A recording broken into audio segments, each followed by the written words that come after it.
তোমার কি মনে হয় বাবার শিক্ষা কতটা আলাদা হয় মায়ের শিক্ষার থেকে? এই শিক্ষাগুলো ইন্ডিভিজুয়ালি কতটা ইম্পর্ট্যান্ট?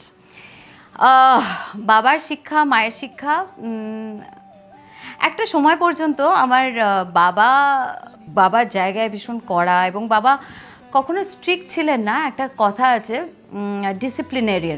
আমার বাবা না ভীষণ ডিসিপ্লিনটা ভালোবাসেন, এবং সেই ডিসিপ্লিনটা আমিও খুব ভালোবাসি, কারণ আমার মনে হয় ডিসিপ্লিনটাই অনেকটা মানে সাহায্য করে আমাদের।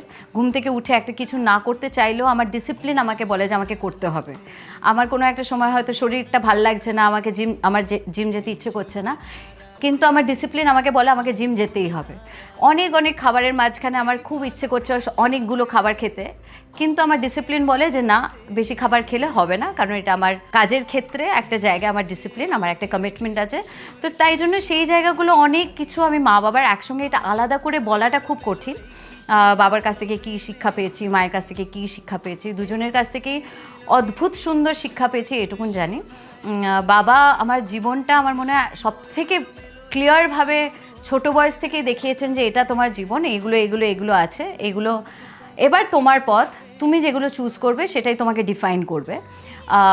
তো সেই জিনিসগুলো, সেই শিক্ষার জায়গাটা ভীষণ ক্লিয়ারলি বাবা আমাকে মানে বুঝিয়ে দিয়েছেন, এবং যতই কাজের মধ্যে ব্যস্ত থাকুন না কেন, কিন্তু সবসময় উনি ফিরে এসে একটা সময় পরিবারের সঙ্গে কাটাতেন। তো সেই মানে because he is such a family man, তো তাই জন্য অনেক কিছু শিখেছি যেগুলো মানে প্রাইসলেস। যেই মানে ভগবান করুন যেন যে শিক্ষাটা আমি পেয়ে বড় হয়েছি, সেইটা যেন আমি আমার ছেলেমেয়েদের মধ্যে দিতে পারি, সেটাই আমি চাই।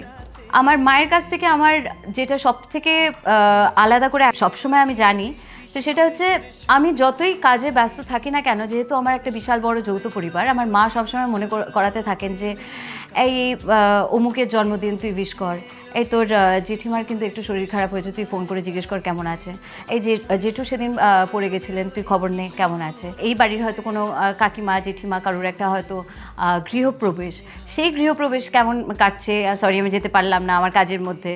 তো সেই সব জিনিসগুলো, তাদের শুভেচ্ছা দেওয়া, এই প্রত্যেকটা জিনিস মা আমাকে সবসময়, সেটা আমি যতই কাজের মধ্যে থাকি না কেন, হয়তো আমি শুটিংয়ের মধ্যে আছি, একটা কিছু মুখস্থ করছি, তখন বলছে যে এই শোন না, তোর জন্য আমি শুক্তুনি পাঠাচ্ছি।